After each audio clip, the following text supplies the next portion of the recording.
Morning, late for work, but I thought, hey, let's just try some real-time watercolor painting because why not?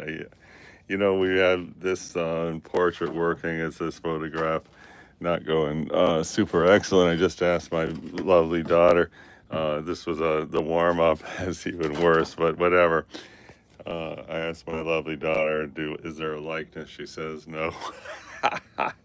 And she's pretty much, my advocate. So anyway, just to start with, I thought we'd just try to hit these nectarines because, we'd already been working weeks on the, you know, those two paintings. So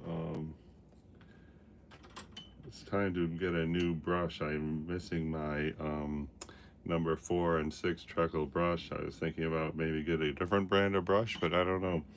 I used a Princeton brush once I had a kind of an emergency, and I didn't have a brush for that last trip to France. And well, anyway, let's just try to. This is not an accurate representation of that red, but here, what we're doing here is a direct watercolor painting. We're working on this thing right here. My angle is different than the angle you are seeing, but anyway, we're trying to lay down some tones here. This is direct watercolor painting. We're not going to draw first just because, when I draw first, I feel like it's like an adult coloring book, and I'm not throwing shade on the adult coloring book. I just think that for my personal opinion is I'd rather not be coloring in a drawing I just made. So anyway, here, try and get this to be smooth here. There's actually yellow there, or yellowish, so I'm gonna put some white there, and I just re-upped on paper towel. So here's my paper towel, and I'm gonna just try a hint at, it's gonna be exaggerated that this color would, why not? And then there's another one here, let's try that. And it's leaning into green right there, so I'm gonna just lean into green with right there, and it's looking like a decent underpainting. And so I'm gonna leave that like it is there. I'll try to clean up this edge, and it's good to have, see right here, I mean, you really can't see it, but there's a highlight right there, and so that's why I'm leaving that as is. And here I'm just going to just try to maybe get a little more red happening here. This is actually red right here, but just for the moment, it's probably not so important to have that colored in. There's also a highlight on top, and here I'm just gonna see about that. That looks good, and that seems a little dark, but we just gotta go with the flow here. With watercolor, is famous for surprising things happen, and it's certainly what's happening here. Oh, so on this palette here, there used to be a whole lot of reds there, but I have not refilled the palette since my trip. So here I got this Daniel Smith paint tray. So there's a couple other varieties of paint on there. I'm gonna see if I can implement a different red. So I don't remember what this red's called, but let's just see if well, let's try it right here. Okay, well, that's a cool red now. Not in temperature, but in and then I'm just gonna see about pull out this, because this area is punctuated by oh, that's good. Okay, so it's nice what we got going there. Now I guess just take a couple more reds here. This is a highlight area right there. Uh, but whatever, we're just trying to combination of develop the hi everybody, thanks for joining. Thank you for the thumbs up. My world record for a live stream thumbs up is 8, so I'm always keen to get 8 thumbs up. Anybody's got a loose thumbs up they could drop for me, that would sure be nice. Okay, here and right here, this top highlight is kind of silvery, so you know, what I like to do, I don't know, in this stage of my watercolor expertise, if you could call it that, is to take a highlight like that and add blue. As you know, it's kind of an exaggerated color. I mean, it's definitely not blue, but by putting blue, we are saying, hello, I'm an area that is different from this other area. Something is different about me. And you know, likewise down here, why not just try a little bit there, because this is a area of light bounces off the surface here and then goes up, and it creates that highlight there. It's called like a reflective shadow or a reflection in shadow. I'm not sure what they call that.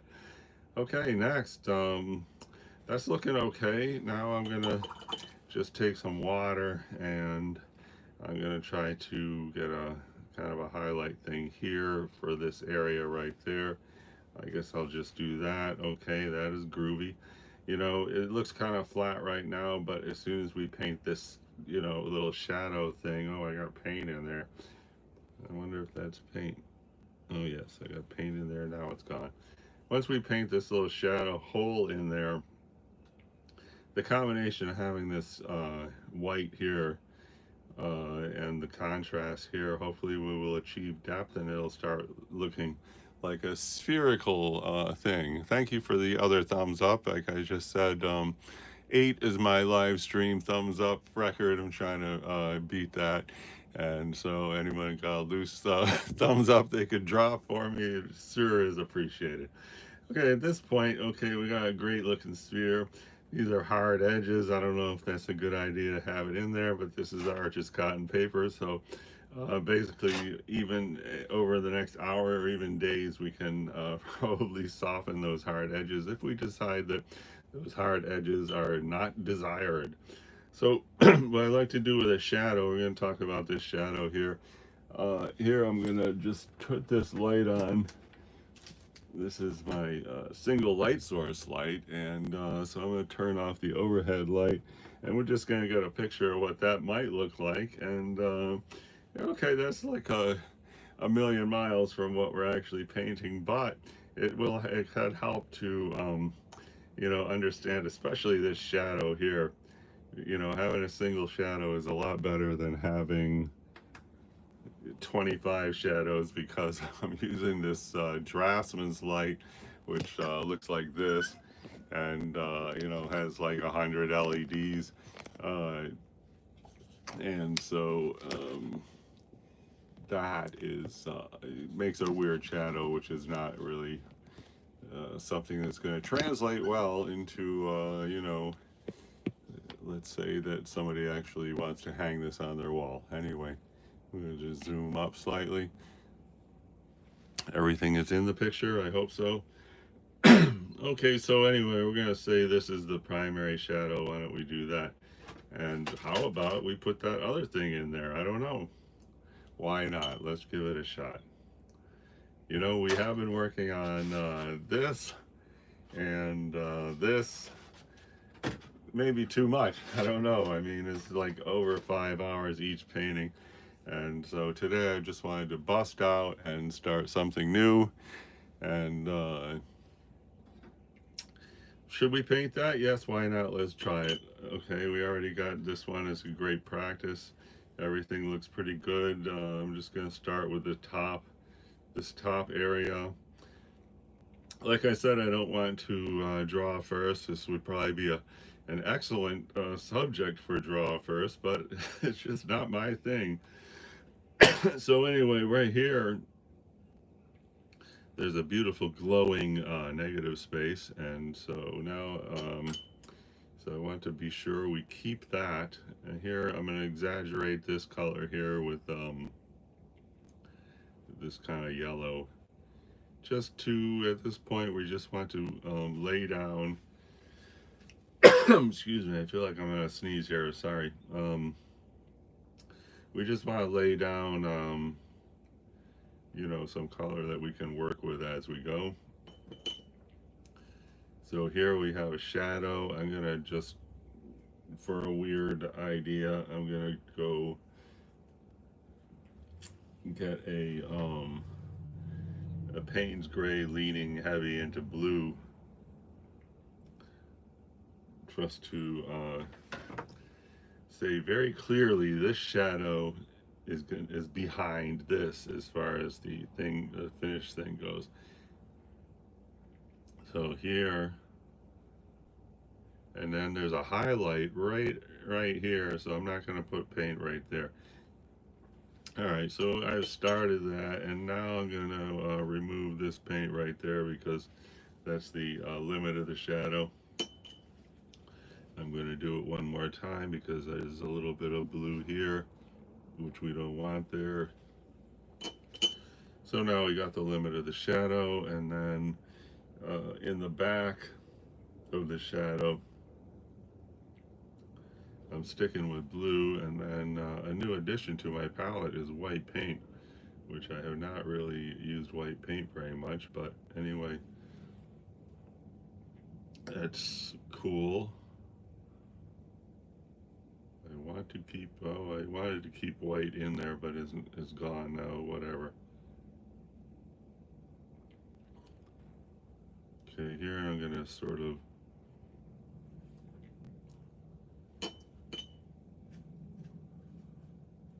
get a good oh, here's a nice color there.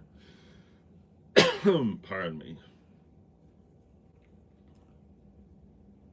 Alright, I got a mixture of 4 colors here to get a more complex red than something straight out of the tube. It does not really look like a color match, but if you've seen my other videos, you know that color match is not my big objective as I do a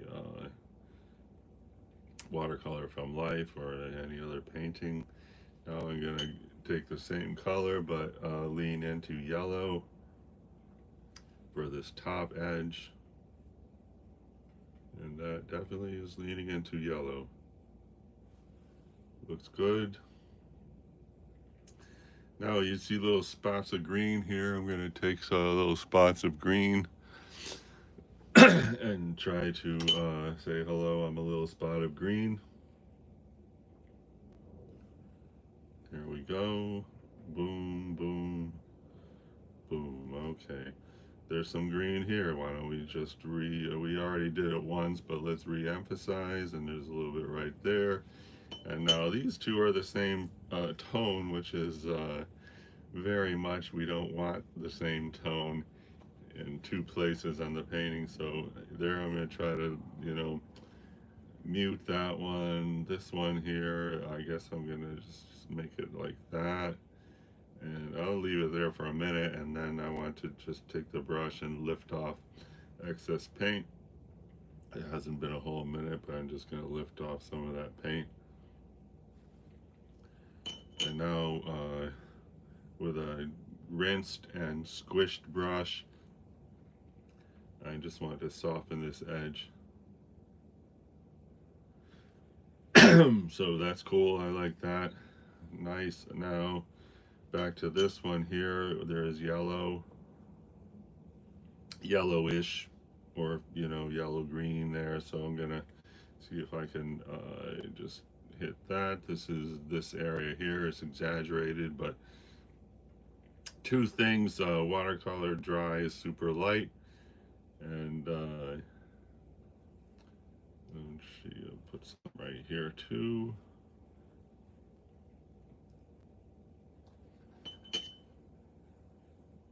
Now I'm going to just blend all this because I'm going to take some water here. Just going to blend everything here. that looks bad, but we'll just try to get a nice texture. This is what we're trying to do here is probably just really an underpainting. So, all right, then right here, we're gonna go here. Now we don't want the same red here and here because this is kind of like closer. So I'm gonna hit this with a darker red. Let's get the touch there. We're going to cover the shadow, but we do have our underpainting foundation of shadow in that gray, so cool.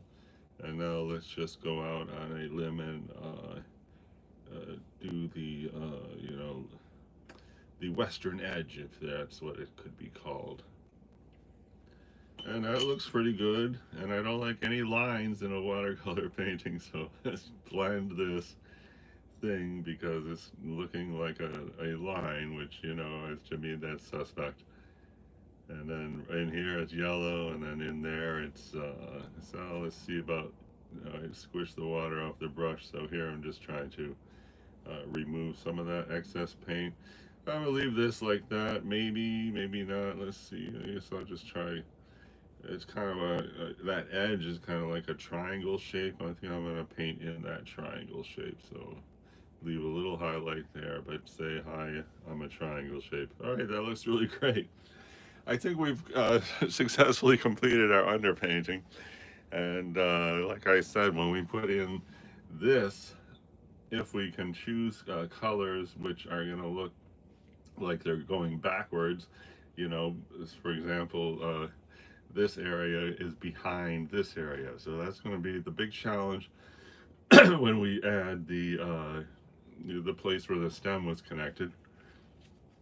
Is it going to look back? Because it's very possible it could be, coming forward and look like some kind of weird dot that is, like it's going to look like a red ball with a dot on it. So that's going to be a big challenge.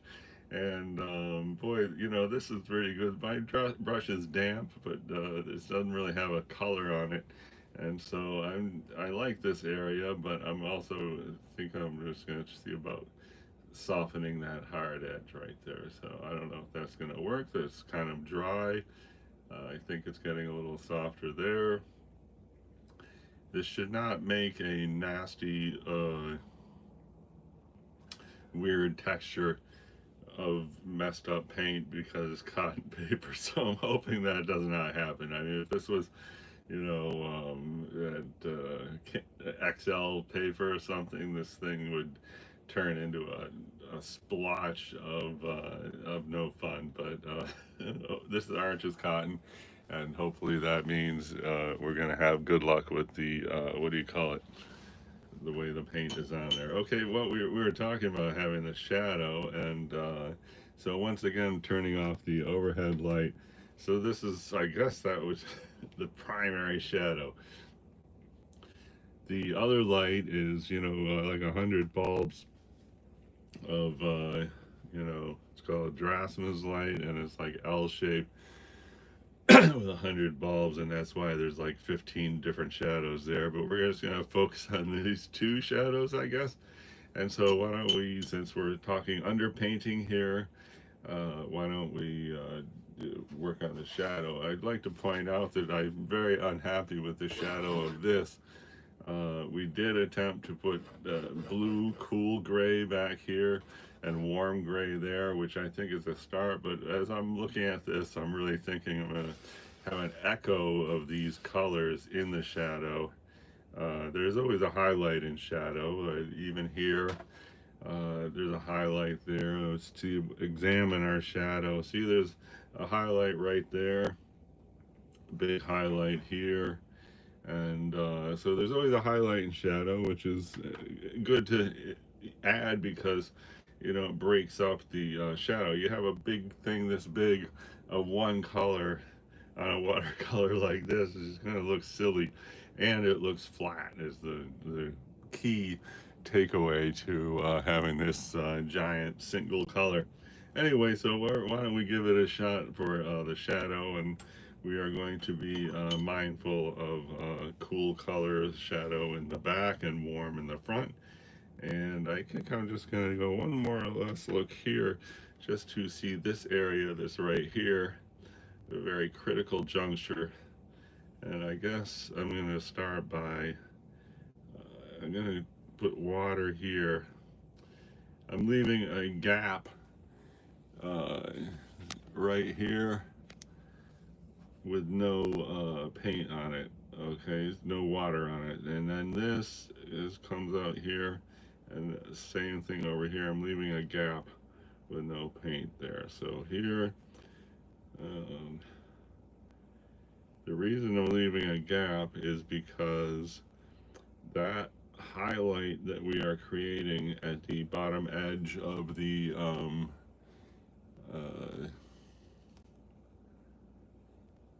subjects is going to, if you ever looked at a HD TV real close, and you see that the riveting HD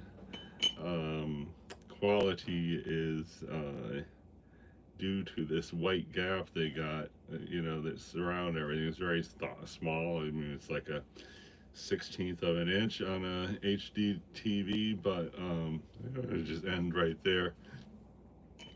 But it's there, and that's what equals the I don't know if it's tricking the eye or what into thinking that it's an HD super riveting what do you call it, image. All right, so now this is just an underpainting, so no big pressure, but I'm taking this one color here. It's called neutral tint, which is like a Payne's gray, a bit on the cool side. So I guess what we're going to try to do is exaggerate the cool by adding blue. This is a Primatech blue, just because this blue is kind of like gregarious, and this blue is cobalt blue, which I like, but can't use cobalt blue for everything. So this is kind of a simple blue, but let's just put some on here and see what's going on.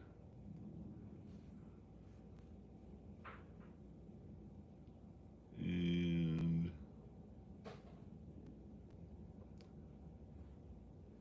so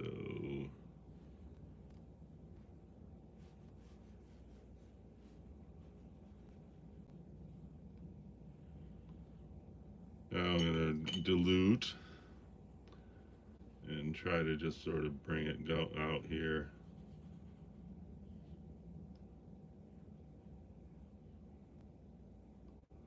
So you can see this, white area there is, I'm gonna really slop around water, and I don't like the way that's melting together, and I really want to get a good line right there. And that is not working.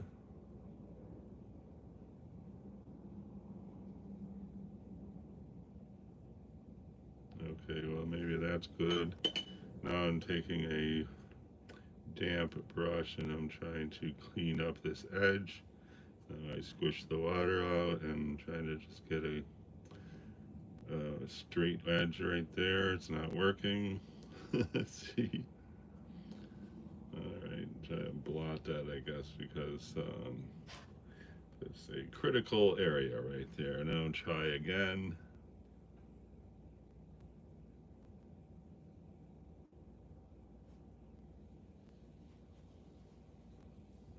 And now you see the way this line is like heavier right there. That is something that I definitely want to avoid, because it is it's a line heavier, which that just looks so dumb in my opinion. So I really got to diffuse that out. Later on we can add more colors, get more personality into the shadow, but for now we just don't want this, thing that looks like a piece of yarn that's like hugging the image or the subject. So here, I'm gonna say that the shadow is deeper, running straight out this way, and lighter here, and I don't like that. Let's see if we can there, and then I'm gonna try to soften the total edge down here, which I guess is not in the picture. Here, I just want this whole thing soft, and then this edge here is way too hard. So I'm gonna just blend this out, and hopefully it's not gonna look silly. Here, just there.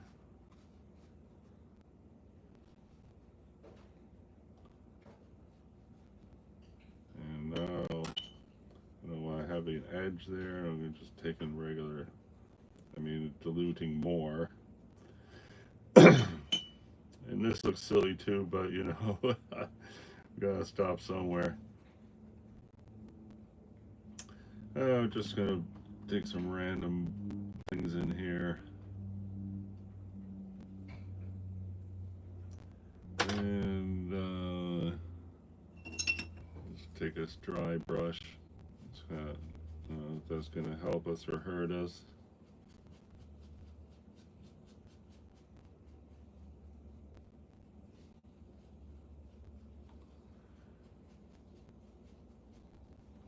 Since we have an underpainting, we just want to not get stuck in a particular direction.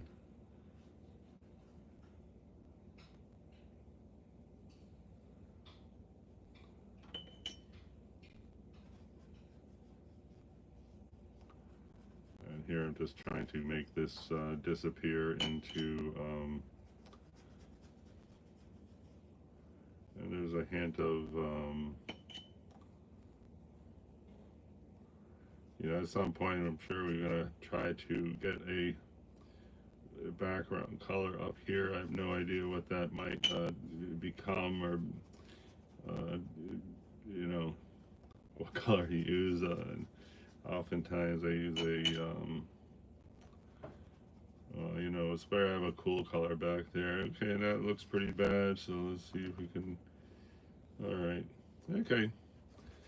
So here, what I'm trying to do here is get a shadow going and don't ruin it. And I don't really like this area, so I'm just going to try to. It's a really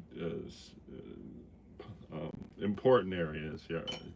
So that looks silly, but at least it's a lighter version, because to me that's going to be a big focal point. Oh, thank you, 3 thumbs up, and hi, Monkey VR. Thank you for the compliment and the comment. Okay, so this is gonna be the underpainting. I gotta get out of here and go to work, but I'll talk to everybody later. Thanks so much for stopping by.